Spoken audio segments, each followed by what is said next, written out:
What's going on, everybody? It's EricRayweather back here, and in today's video I'm going to be showing you one of the toughest passing plays in Madden 19.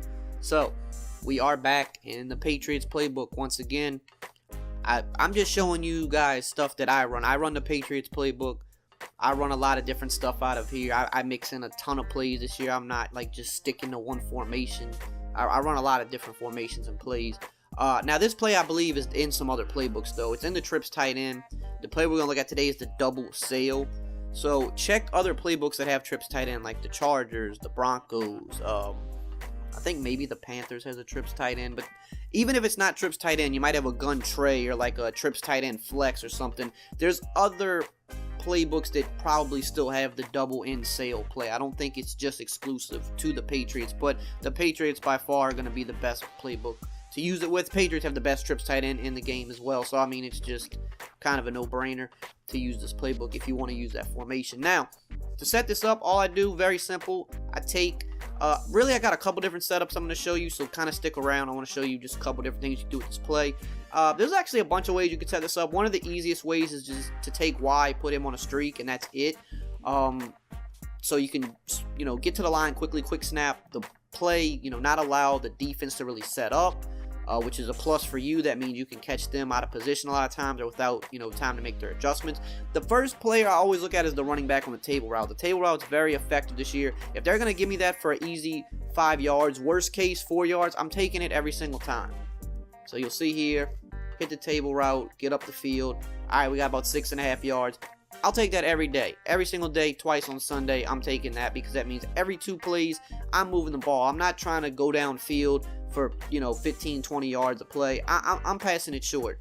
I'm passing it short. Give me my 5 yards and let me go. And then especially, a lot of times when people are like, blitzing and stuff like that, like they might have a guy, coming off the edge or something, just as an example. I'm not saying it would look exactly like this, but, if they're blitzing a lot of times, that means the flats are wide open. And when that happens, I mean, you're just like, one or two moves away from taking it to the house. So I'm always looking there first because it's just going to benefit me the most. It's going to be open versus the most coverages. And if they blitz, it's usually going to be open as well.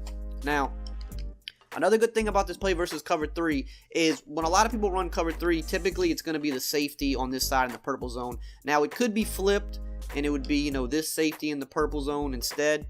And then this guy right here in the slot will be on the other side. That could happen, but a lot of times when people run cover 3, they kind of keep the play as is in terms of like not flipping it. So usually it's going to be the strong safety in the curl flat. And what that does for us, that's good because he kind of goes to no man's land where like he bites a little too hard on the running back, but he still can't stop the running back from getting his, easy 5-6 yards.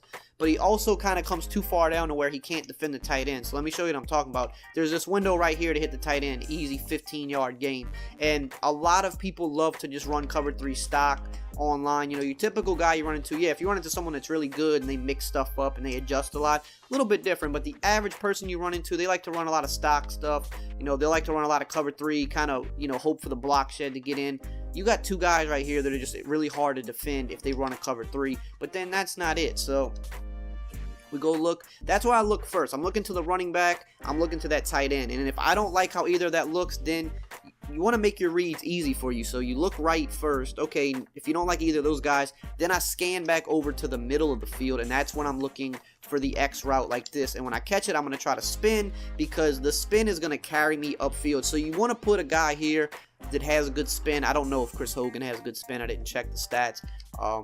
Most wide receivers don't have like, an 88 plus spin, but you want to try to put a guy here that does have good spin so that you can see when I catch it here. Now it's wide open against a cover 3 because we got these 2 corner routes. They're pulling these zones deep down the field.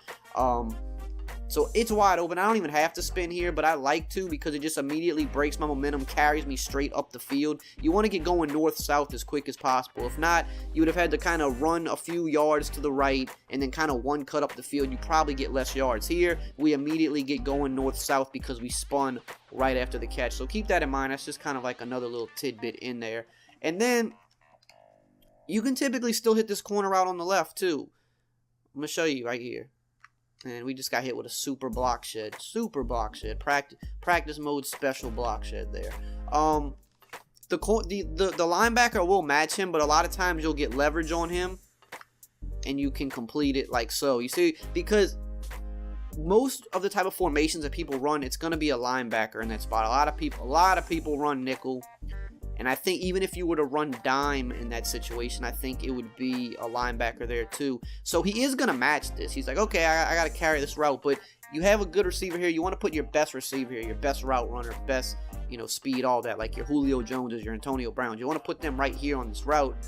He's going to get that leverage on him. You pass lead it to the sideline, you hold possession catch, you're going to drag your feet and come down and bounce. It is a tight throw. It is kind of my last resort versus this type of coverage. Like I said, I already have 3 other routes that are open that I'm looking to take first. Now, if they shade their defense underneath, which is a very basic thing that people do in cover 3, that'll be a little bit better in terms of like, okay, that's going to take away the route here to the running back. But what's going to happen is that's just going to open this corner route wide open. So it's a little better in terms of we can't hit the running back if they do that, because the defense is completely selling out to take away those short routes like the running back. But we still have the corner out, as you saw. We're still going to be able to hit this over the middle. He just got laid out there, but you saw that he was about 7 yards deep there, because even though we're shading down, those hook curls still have to drop a little bit further back initially to respect those corner routes.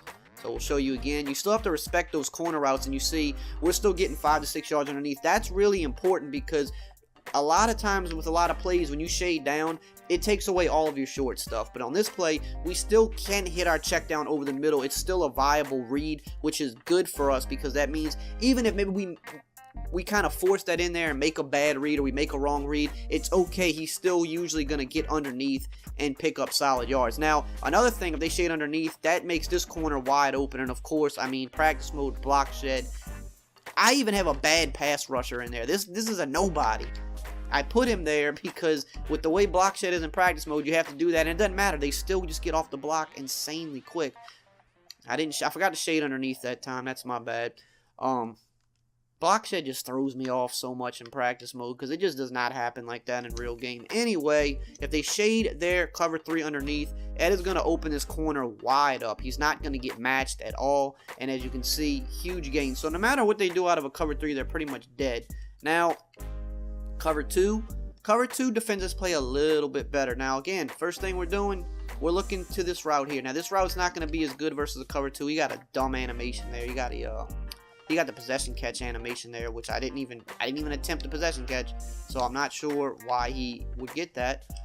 But it's the cloud flat, of course, is gonna defend this a little bit better. I mean, we got a really good gain there of about 7, but the cloud flat naturally is gonna defend this better than what we were seeing out of a cover 3, because that's kind of the cloud flat's responsibility, is to stay around that area and try to defend this. But you can see we can still get our consistent 5. Even if we get 4 is fine, because 4 still means we are on schedule to move the chains every set of downs. We have 3 downs, so 4 is fine, but you can still get 5, 6 out of that even against a cover 2. It's fine. Now, again, we look that way, let's say, we kind of don't like it, we're not really feeling it. Alright, we check it down over the middle and we get going upfield. Very easy. And the thing with a cover 2 is people typically aren't ever going to shade a cover 2 down. So you really have those easy check downs against a cover 2. That's what I look to do. Now, can we hit the corner out? Of course, we can still hit the corner out against a cover 2. We're going to get over the top. That wasn't a good throw at all, and we still got it, but he kind of just led that. He kind of led that too far. Now, as a bonus tip here, if I know they're running cover 2, right? Because you saw we just fit that corner out in there really nicely. It's a tight throw against a regular cover 2, sure. But if I know they're running cover 2, you have previous play in the game. If they are just always in cover 2, like they call in cover 2 almost every down, instead of that setup where I streak Y, I'll actually take Y and put him on a whip route. Because I want you to watch how much more open this is going to make the corner route. It's going to get super wide open. So if I'm playing someone that, you feel him out. You play him for a drive and a half. If they're calling a lot of cover 2, then you can feel safe making that adjustment and knowing it's going to get wide open. And you see just how wide open it got against cover 2. Now against a man, a lot of times with man defense, people don't usually base a line of man defense because it can put you out of position. So you can see here, you see that these guys right here are kind of to the inside. The guy on the running back, guy on the tight end. That means we're going to have leverage against this. So watch the running back. They're going to switch, but watch. We have leverage on that guy. We pick up 5.5 yards. And truthfully, we probably could have got more. Let's show again. Because see, what happens is this guy is going to, Barr's going to switch on to the running back because he's closer to him. But what that's going to do is even leave Gronkowski to have way more leverage on Kendricks right here. So we'll show you that too. But just watch. You just throw it kind of as he's cutting. Barr kind of ran him down good again that time. But again, 5.5 yards. We will, like I said, we will take that every day, twice on Sunday. We're moving the chains every couple plays. And now we'll look at the Gronkowski here. You can see when Gronkowski cuts, he's going to have a nice, good separation here. A decent route running tight end is definitely recommended for this play because this isn't a great corner route here in terms of like how it cuts. So you definitely want a a good route runner there. And then just depending on how your route runners are on the other side of the field, I mean, you have the in route here, of course. The in route can create separation. Chris Hogan's not like the craziest, and Xavier Rhodes is a pretty good cornerback. But if you have a faster guy there, good route running, you can see he can create separation, even though he didn't create the most separation there. So you have some things you can do against man as well. Now, I wanted to show another quick little setup you can throw in that does a really good job against zone defenses, and especially if people like to blitz you a lot. Something I like to do with this play is I'll block the running back, drag the tight end, want to streak Y and put X on a slant. You can kind of leave X on the end if you want, but the slant kind of opens things up a little bit more. And then you want to motion this guy over, turn him into a post route, and he is usually just going to get absolutely naked over the middle of the field. Like, you have to force someone to use to defend that, and if they do, then you hit one of your checkdowns. But just a really, really, really crazy, like, this works with a lot of plays this year. If you have a corner route and you can motion it over, turn it into a post, you can create a lot of tough routes to defend here. So, let's say maybe they were a user in that or something. Okay, we'll go check it down to our drag. You see, we still got about 8 to 9 yards with the drag there. Other things you have to kind of keep in mind, like, let's just say I'll go ahead and like man this guy up on B to simulate somebody usering him, because that's the best we can do here. So if they were to like go user the post route, which is going to be wide open against any zone, it's going to beat man. They do that. Well, then you have this route coming over the middle. Kendricks matched that actually very well there, but typically you're going to be able to hit that over the middle because this guy is literally vacating the area. But you're always going to have, like I said, you're always going to have pretty much the drag route or the post. Like they have to use the post against any defense because it will always find the soft spot against zone, but it's going to also beat man if you have a good route runner there. As you see again, I mean, just absolutely butt naked. So that's another like little just bonus setup you could throw in with this play that's really nice. You could do a lot with this play, honestly. Like, you can really get creative with this play. You can leave the running back on his route, streak the tight end, go ahead and like streak the or fade the X receiver and then motion this guy over. Like, this is if someone's not really blitzing too much, then you still have the running back as an option. You have this as an option. You still have the post. Like, you can get creative with these type of plays out of trips tight end with motion. So definitely play around with that and see what you can cook up out of it. So I hope you guys enjoyed this video and found it helpful. If you did, as always, just drop a like, comment, subscribe, and I will see you guys next time.